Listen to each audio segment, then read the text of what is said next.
19 साल में ही इश्की की शादी जबरदस्ती कर दी गई थी और उसका पति एक डेविल था।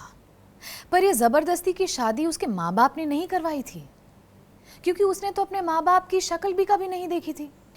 इश्की से शादी उस डेविल ने अपनी मर्जी से की थी। इश्की वो अभी सिर्फ अपने कॉलेज के 3rd ईयर में ही थी। अपने सेमेस्टर ब्रेक में कुछ दिनों के लिए वो अपनी बेस्ट फ्रेंड मीशा के घर रहने के लिए आई थी और उसी दौरान मीशा के भाई राजवीर यानी कि सिंघानिया खानदान के बड़े बेटे की शादी होने वाली थी। राजवीर देश के सबसे बड़े बिजनेसमैन थे। मीशा का परिवार बहुत बड़ा था, पर फिर भी उनके पूरे घर में, यहाँ तक कि पूरे शहर में भी, हर कोई राजवीर से डर के रहता था। राजवीर के सामने किसी की नहीं चलती थी। इश्की को तो राजवीर से इतना डर लगता था कि वो जब भी मीशा के घर में राजवीर की आवाज़ सुनती थी तो वो अपने कमरे से बाहर ही नहीं आती थी। उसने राजवीर को बस एक बार छुप के देखा था। हालांकि दिखने में वो बहुत ही हैंडसम था। सारी लड़कियां उस पर मरती थी, पर उस दिन उसकी गहरी काली आंखें देखते ही इश्की के तो रोंगटे ही खड़े हो गए थे। वैसे तो वो शहर का मोस्ट एलिजिबल बैचलर था, पर राजवीर ने कल रात अचानक से एक बिजनेस पार्टनर की बेटी के साथ अपनी शादी अनाउंस कर दी, जिसका नाम था संजना। शादी घर में ही थी और सारे ही परिवार वाले तैयारियों में लगे हुए थे। इश्की भी सबकी मदद कर रही थी। वो कुछ सामान रखने के लिए मीशा की मॉम के रूम में जा रही थी, लेकिन वो गलती से राजवीर के रूम में चली गई और उसने राजवीर को कहते हुए सुना, जो काम दिया था वो कब तक हो जाएगा? ज्यादा वक्त नहीं है, शादी कुछ ही देर में है। वो तो अच्छा हुआ कि राजवीर ने इश्की को देखा नहीं था और वो सीधे अपने स्टडी रूम में चला गया था और इश्की भी चुपचाप मीशा के कमरे में रेडी होने के लिए चली गई थी। शादी की शाम जब राजवीर और संजना मंडप में बैठे तो अचानक से पूरे हॉल की लाइट्स चली गई और वहां कुछ ऐसा हुआ जिससे सभी के होश उड़ गए। राजवीर ने संजना को मंडप से उठाया, फिर उसे और उसके पिता को घर से बाहर फेंक दिया और जबरदस्ती इश्की का हाथ पकड़कर उसे मंडप में बिठाया और उससे शादी कर ली। इस शादी को रोकने की हिम्मत ना तो इश्की में थी और ना ही राजवीर के घर वालों में थी। कुछ ही पलों में इश्की की पूरी जिंदगी बदल चुकी थी। जिस इंसान की वो सिर्फ आवाज से डर जाती थी, वो इंसान, वो डेविल, आज उसका पति था। जब शादी के बाद उसे राजवीर के कमरे में भेजा गया तो राजवीर ने इश्की से कुछ ऐसा कहा जिसे सुनकर उसके होश उड़ गए। राजवीर ने कहा कि वो तो पिछले 6 महीने से इश्की से शादी करना चाहता था। शादी को अब 1 महीना हो चुका था और तब से राजवीर हर रात उनके बेडरूम से कनेक्टेड अपनी स्टडी रूम में चला जाता था और रात में कभी बेडरूम में वापस नहीं आता था। इश्की इस बात से खुश तो थी, पर कहीं ना कहीं उसे अजीब भी लग रहा था। एक रात जब हिम्मत करके वो राजवीर को देखने उसके स्टडी रूम में गई तो राजवीर वहां भी नहीं था। अब बेडरूम के डोर के अलावा उस कमरे में बाहर से आने जाने का कोई भी दूसरा रास्ता नहीं था। तो ऐसे हर रात कहाँ गायब हो जाता था राजवीर? और इश्की तो राजवीर के घर में बस कुछ ही दिनों पहले आई थी और वो राजवीर से कभी पहले मिली तक नहीं थी। तो वो 6 महीने से उससे शादी क्यों करना चाहता था? और अगर राजवीर को इश्की से ही शादी करनी थी तो उसने संजना से शादी करने का प्लान क्यों बनाया था? और फिर क्यों संजना को उसके घर से बाहर निकाल दिया? आखिर क्यों पूरी दुनिया, यहाँ तक कि राजवीर के घर वाले भी उससे इतना डरते थे? आखिर क्या राज था उसके इस स्टडी रूम का? घबराई हुई इश्की ये सब सोचते हुए राजवीर के स्टडी रूम से बाहर आ गई। तभी उसे किसी के कदमों की आवाज़ सुनाई दी। बेडरूम का दरवाज़ा खुला और राजवीर को देख इश्की के गले में जैसे सांस अटक गई। वो ठीक इश्की के सामने आकर खड़ा हुआ था। इश्की को लगा कि कहीं राजवीर को पता तो नहीं चला कि वो उसके स्टडी रूम में गई थी, पर वो बस इश्की को देखकर मुस्कुराने लगा। उसने इश्की को कुछ नहीं बोला, बल्कि अचानक उसने इश्की के गालों पर एक किस किया और फिर से अपने स्टडी रूम में चला गया। उसके स्टडी रूम में जाते ही इश्की की जान में जान आई। तभी राजवीर को एक फ़ोन आया। इश्की स्टडी रूम के दरवाजे के पास जाकर उसकी बातें सुनने लगी। वो शायद अपने असिस्टेंट से बात कर रहा था। इश्की ने उससे कहते हुए सुना, करने दो उसे जो करना है, उसके बाद जो होगा संजना बर्दाश्त नहीं कर पाएगी। उसने राजवीर सिंघानिया को कम आंकने की गलती कर दी है। और सबसे पहले केशव दीवान के बारे में जितने भी प्रूफ्स है उन्हें इकट्ठा करो और क्राइम डिपार्टमेंट को दे दो एंड मेक श्योर कि सजा लंबी हो। और रही बात संजना की, तुम्हारे पास जो भी फोटोज हैं उन्हें लीक कर दो, उसे भी तो पता चले कि उसने किससे पंगा लिया है। Okay, bye. राजवीर के बाय बोलते ही इश्की तुरंत स्टडी रूम के बाहर से भागकर अपने बेड पर जाकर लेट गई। वो जानती थी कि अब राजवीर रूम में तो नहीं आने वाला था, पर फिर भी उसे बस अजीब सी घबराहट हो रही थी। उसने सर से पैर तक खुद को ब्लैंकेट से कवर कर लिया था। उसके दिमाग में बस यही चल रहा था कि आखिर राजवीर संजना के साथ क्या करने की बात कर रहा था, कौन से फोटोज लीक करने की बात कर रहा था वो। राजवीर ने तो खुद ही संजना से शादी करने की अनाउंसमेंट की थी, तो उस रात उसने उसे घर से बाहर क्यों फेंक दिया और फिर इश्की से क्यों शादी की? ऐसा क्या किया था संजना ने? और ये बात घर में किसी को क्यों नहीं पता थी? और फिर इश्की को दरवाज़ा खुलने की आवाज़ आई। राजवीर आज अचानक स्टडी से कमरे में वापस आ गया था। ये सोच के ही इश्की के पसीने छूटने लगे। अगर वो आज सच में रात में बेडरूम में ही रहेगा तो बेचारी इश्की का क्या होगा? इश्की ये सब सोच ही रही थी कि तभी राजवीर चेंज करके उसके बाजू में लेट गया। उसने इश्की के बगल में लेटकर इश्की के ही ब्लैंकेट से खुद को कवर कर लिया। इश्की के दिल की धड़कनें अब और तेज हो चुकी थी। तभी राजवीर उसकी तरफ पलट गया और इश्की के मुंह से कंबल को हटा दिया। इश्की ने अपनी आंखें बंद कर रखी थी। वो बस सोच ही रही थी कि आज जैसे तैसे बस कोई उसे आकर बचा ले। तभी राजवीर ने उसके कान के पास आकर कुछ बोला। राजवीर ने कहा, I know you are pretending to sleep. Ishki को एहसास हो चुका था कि वो बस उसी की तरफ देख रहा है, पर उसने फिर भी अपनी आंखें नहीं खोली। राजवीर ने फिर कुछ नहीं बोला, लेकिन जो आगे हुआ वो शायद इश्की ने अपने सपने में भी नहीं सोचा था। राजवीर ने इश्की को अपनी तरफ खींचा और उसका सर सहलाने लगा। राजवीर की इस हरकत से इश्की ने अपनी आंखें खोल ली और राजवीर को देखा। शादी के 1 महीने बाद उसने आज पहली बार राजवीर को इतने करीब से देखा था और न जाने क्यों उसके मन में एक ख्याल आया कि डेविल तो है, लेकिन हैंडसम डेविल है। उसने कुछ कहा भी नहीं था, लेकिन तभी राजवीर ने बोला, मुझे देखना बंद करो, मुझे देखने के लिए अब पूरी ज़िंदगी पड़ी है। आंखें बंद करो और सो जाओ। जैसे ही इश्की ने अपनी आंखें बंद की, राजवीर उसे अपनी बाहों में लेके सो गया। इश्की को कुछ भी समझ में नहीं आ रहा था। आज 1 महीने बाद क्यों राजवीर पहली बार कमरे में आया था और उसे इतने प्यार से क्यों बात कर रहा था। काफ़ी देर की बेचैनी के बाद इश्की जैसे तैसे करके सो गई। अगली सुबह राजवीर ने उसे फोरहेड पे किस किया और प्यार से बोला, गुड मॉर्निंग प्रिंसेस।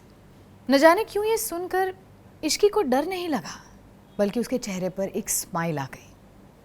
उसने देखा कि राजवीर तो ऑफिस जाने के लिए रेडी हो चुका था। इश्की भी फटाफट उठ के रेडी हो गई और राजवीर के साथ ही उसके पीछे पीछे नीचे चली गई। राजवीर के पापा, उसकी सौतेली माँ मिशा और राजवीर की दादी सभी डाइनिंग टेबल पर बैठे हुए थे। तभी राजवीर की सौतेली माँ बोली, बेटा तुम बैठो, मैं ब्रेकफास्ट लगा देती हूँ। और ये सुनते ही राजवीर ने कहा, इसकी कोई ज़रूरत नहीं है मिसेस सिंघानिया। अब राजवीर ने आज तक कोमल जी यानी कि राजवीर की सौतेली माँ को अपनाया नहीं था। क्यों? ये इश्की भी नहीं जानती थी। राजवीर घर में किसी से ज़्यादा बात भी नहीं करता था।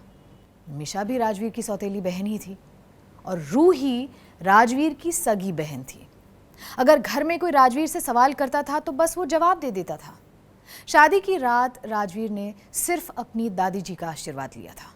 कोमल जी और अर्नव जी मतलब राजवीर के पिता, उनका भी आशीर्वाद नहीं लिया था उसने। इश्की ने कभी अर्नव जी से राजवीर को ठीक से बात करते हुए नहीं देखा था और राजवीर की असली माँ के बारे में भी इश्की कुछ नहीं जानती थी। ना ही उसने कभी मिशा से इसके बारे में पूछा था और राजवीर से तो इस बारे में पूछने की हिम्मत ही नहीं थी बेचारी में। राजवीर घर से निकलने ही वाला था, तभी दादी जी ने उनसे पूछा, बेटा तुम्हारी शादी को 1 महीना हो चुका है, अभी तक शादी की कोई भी रस्म नहीं हुई है। तभी राजवीर ने बोला, कैसी रस्में? दादी जी ने कहा, इश्की की मुंह दिखाई की रस्म। तो राजवीर ने कहा, इश्की की मुंह दिखाई नहीं होगी, मैं नहीं चाहता हूं इश्की के बारे में किसी को कुछ भी पता चले। राजवीर बस ये कहकर घर से बाहर निकल गया। इश्की को राजवीर की ये बात बहुत ही अजीब लगी। पहले तो उसने खुद ही इश्की से जबरदस्ती शादी की और अब वो किसी को बताना भी नहीं चाहता था। आखिर क्यों? राजवीर इश्की के लिए पति नहीं बल्कि बस एक पहेली बना हुआ था। पर इश्की में इतनी हिम्मत नहीं थी कि वो राजवीर से कुछ भी पूछती। पर उसने सोचा कि आज वो मिशा से राजवीर की माँ के बारे में बात करेगी। ब्रेकफास्ट के बाद वो मिशा के कमरे में गई और बोली, मिशा, मुझे तुझसे कुछ बात करनी है। मिशा ने भी जवाब दिया, हाँ बोल ना, क्या हुआ, तू इतनी परेशान क्यों लग रही है? राजवीर भाई ने तो कुछ नहीं कहा ना? इश्की बोली, नहीं, उस डेविल ने तो कुछ नहीं बोला, बल्कि वो तो कल मुझसे बहुत ही प्यार से बात कर रहे थे। मैंने उन्हें आज तक इतने प्यार से किसी से बात करते हुए नहीं देखा। मिशा भी थोड़ी सी कंफ्यूज हो गई ये बात सुनकर और फिर बोली, हाँ भाई थोड़ा कम ही बात करते हैं, पर अगर मैं या रूही दी कभी भी मुसीबत में हो ना तो वो सबसे पहले हमारी मदद करते हैं। हाँ, मैं उनकी सौतेली बहन हूँ, लेकिन उन्होंने आज तक मुझे कभी ऐसा फील नहीं होने दिया। वो भले ही कम बात करते हो, पर मैं जानती हूँ कि वो हमसे बहुत प्यार करते हैं। मिशा की ये बात सुनकर इश्की के मन में राजवीर के लिए एक अलग सी फीलिंग उठने लगी। वो भी सोचने लगी कि शायद राजवीर इतने बुरे नहीं थे जितना वो सोचती थी। पर फिर इश्की ने मिशा से पूछा कि अच्छा एक बात बता, राजवीर की मॉम। अब इससे पहले कि इश्की आगे कुछ पूछ पाती, मिशा ने उसकी बात बीच में ही काट दी और बोली, देख इश्की, मैं भी उनके बारे में कुछ नहीं जानती हूँ, पर एक बात याद रखना, गलती से भी ये बात भाई से मत पूछना। मैं बस इतना जानती हूँ कि अगर तूने उनसे इस बारे में कुछ भी पूछा तो उनका गुस्सा सीधा 7वें आसमान पर पहुँच जाएगा। इस घर में तो इस बात का जिक्र कभी नहीं करेगी। तेरे लिए और हमारे लिए यही बेहतर होगा। इश्की ने थोड़ा घबराते हुए कहा, अच्छा ठीक है। थोड़ी देर में शाम होने वाली थी। इश्की भी अपने कमरे में चली गई, पर जैसे ही वो एंटर हुई उसकी सांस एक पल के लिए रुक गई। राजवीर भी रूम में आ चुका था। राजवीर के चेहरे पर एक अलग सी मुस्कान थी। वो धीरे धीरे चलकर इश्की के पास आ गया था और कहा, तुम्हारा कॉलेज खुल रहा है, मैं तुमसे कुछ बातें करना चाहता हूँ। इन बातों का ध्यान रखना। कॉलेज में किसी को भी ये मत बताना कि तुम मैरिड हो, और ना ही हमारे बारे में बताना। पहले मुंह दिखाए किसे मना किया, अब कॉलेज में भी किसी को बताने से मना किया। अब ये बात इश्की को अब थोड़ी अजीब लग रही थी। वो ये मन में सोच ही रही थी, तब राजवीर ने आज फिर से इश्की को अपनी बाहों में ले लिया। उसने धीरे से इश्की के माथे पर किस किया और अपनी आंखें बंद करके सो गया। इश्की को राजवीर का ये नया व्यवहार बिल्कुल भी समझ में नहीं आ रहा था। उसे डर भी लग रहा था, पर उसकी बाहों में आज उसे अच्छा भी लग रहा था। आखिर क्या हो रहा था उससे, वो भी नहीं समझ पा रही थी। वो अभी भी बस सोच ही रही थी कि राजवीर आज अपनी स्टडी में क्यों नहीं गया। ये सारी बातें सोचते सोचते वो भी नींद की आगोश में कब चली गई उसे भी पता नहीं चला। अब शादी को लगभग 2 महीने होने वाले थे। हैरानी की बात तो ये थी कि पिछले 1 महीने से राजवीर रोज़ इश्की को अपनी बाहों में लेके सो जाता था। इश्की को भी उसकी अब ये आदत पड़ चुकी थी। राजवीर बाकी सबसे कैसे ही बात करता हो, पर इश्की से तो वो प्यार से ही बात करता था, जैसे आज तक उससे कभी किसी ने बात नहीं की थी। वो भी अब राजवीर की तरफ थोड़ा सा खिंचाव महसूस करने लगी थी। लाइफ में उसे कभी माता पिता या परिवार का प्यार तो नहीं मिला, शायद पति का प्यार ही उसको मिल जाए। बस यही सोचते वो अपनी नई ज़िंदगी को एक्सेप्ट करने लगी थी। कॉलेज भी स्टार्ट हो गया था और इश्की ने राजवीर के कहने पर अपनी शादी के बारे में सबसे छुपा कर रखा था। और सच कहा जाए तो इश्की को भी ये बताने का मन नहीं था किसी को, क्योंकि जब किसी लड़की की इतनी छोटी उम्र में इतने बड़े अमीर ख़ानदान में शादी हो जाती है ना, तो पूरी दुनिया उसे गलत नज़र से ही देखती है। खैर, इन सब बातों को इश्की ने अपने दिमाग से बाहर निकाल दिया था, क्योंकि आज उन दोनों की 2nd मंथ एनिवर्सरी थी। इश्की ने सोचा कि वो राजवीर के साथ सेलिब्रेट करेगी। उसने राजवीर के लिए स्पेशल केक और डिनर भी बनाया और शाम को रेडी होके राजवीर का वेट करने लगी। आज का दिन सेलिब्रेट करने के लिए वो जितना खुश थी उतनी ही नर्वस भी थी। कुछ देर बाद उसे राजवीर के कदमों की आवाज़ सुनाई दी और राजवीर रूम में अंदर आया। इश्की को लगा कि आज भी राजवीर का मूड अच्छा ही होगा और उससे रोज़ की तरह अच्छे से बात भी करेंगे, पर आज कुछ तो अलग था। राजवीर ने उससे कुछ नहीं कहा और बिना कुछ कहे वो बस अपने स्टडी रूम में चला गया। इश्की को कुछ समझ में नहीं आया। थोड़ी देर बाद हिम्मत करके वो स्टडी रूम तक गई और बाहर दरवाजे से बोली, राजवीर प्लीज़ बाहर आ जाइए, मैंने आपके लिए एक सरप्राइज़ प्लान किया है। राजवीर। उसने थोड़ी देर वहीं इंतज़ार किया पर राजवीर बाहर नहीं आया। इश्की को लगा कि वो किसी काम में बिज़ी होगा, तो वो रूम में ही केक लेके आ गई और उसका वेट करने लगी। वेट करते करते सुबह हो चुकी थी। वो एक सेकंड के लिए भी नहीं सोई थी। उसे ऐसा लग रहा था जैसे किसी ने उसका दिल तोड़ दिया हो और उसके टुकड़े टुकड़े कर दिए हो। सुबह से फिर से शाम हो गई लेकिन राजवीर रूम में वापस नहीं आया। इश्की ने फिर घर वालों से पूछा कि क्या किसी ने राजवीर को घर से बाहर जाते हुए देखा, पर सब ने ना में ही जवाब दिया। इश्की ने राजवीर के ऑफिस में भी फ़ोन किया पर वहाँ भी राजवीर के बारे में किसी को कुछ नहीं पता था। उसने सोचा घर के बाहर लगे सिक्योरिटी कैमरा पे देखते हैं। उसने पूरी फुटेज देखी पर उस फुटेज में राजवीर घर से बाहर जाते हुए कहीं दिखा ही नहीं। फिर उसके दिमाग में आया कि एक बार उसे फिर से स्टडी रूम में चेक करना चाहिए। इश्की ने पहले स्टडी रूम पे नॉक किया और फिर जब कोई जवाब नहीं आया तो वो स्टडी रूम के अंदर गई, पर वहाँ भी कोई नहीं था और ना ही बेडरूम के अलावा वहाँ से बाहर या अंदर जाने का कोई दूसरा रास्ता था। तभी उसकी नज़र राजवीर के टेबल पर पड़ी और उसका ड्रॉर खोलकर इश्की की आंखें फटी की फटी रह गई, क्योंकि उसने कुछ ऐसा देखा जो वो यकीन नहीं कर पाई।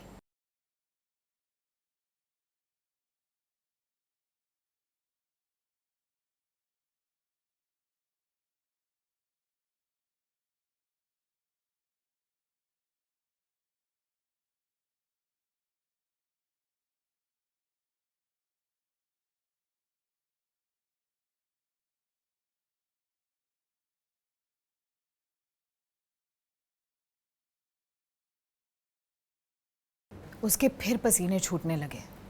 वो भाग के मिशा के रूम के तरफ गई पर उसे समझ में नहीं आया कि वो मिशा से क्या कहेगी, क्या पूछेगी।